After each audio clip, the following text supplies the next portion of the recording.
Today, the Environmental Sustainability and Waste team is going to show you how to easily create an insect hotel for your backyard or your balcony using natural and recycled materials. So this insect hotel will attract important bugs, including native bees of all types, moths, as well as harmless spiders that eat and catch mosquitoes. This insect hotel will help biodiversity, not just in your backyard or balcony, but also your whole street or whole local area. Now, to make this, I've used pretty basic materials that anyone can get a hold of. So I've got acacia logs from a wattle tree that was pruned in my front yard.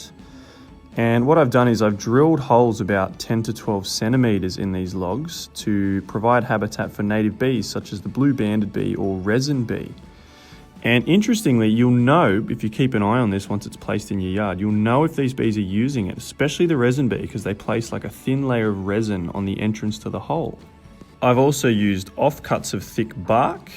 You can see here I've got some used bamboo garden edging.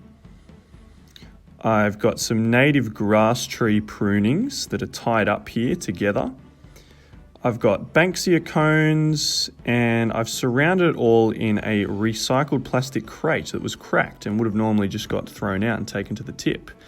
But I found this is a perfect container for an insect hotel because it provides airflow because it's quite open. Lastly, I've put a chicken wire kind of front to keep it all in there, keep it all tight and condensed together. Once the chicken wire front is tied on, we can turn the insect hotel over like so. Now all we do is tie on the fence paling roof, which will protect our little bug friends from wet weather. After all, every good hotel needs a roof.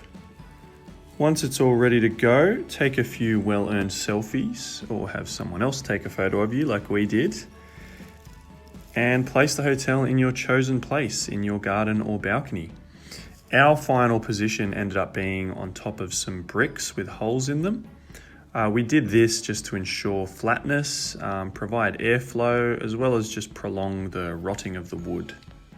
So I would recommend that. And another thing you can do is, if you haven't already, plant a lot of native flowering shrubs around the insect hotel, or put it near a veggie garden if you have one. This will provide additional habitat and attractants for the insects and just assist in biodiversity throughout the LGA. And here's the finished product sitting in the Hurstville Community Garden. If you'd like to come down and visit the community garden, we will link their Facebook page below the video. As always, keep an eye on Council's website and social media streams for future workshops from the Environmental Sustainability and Waste team.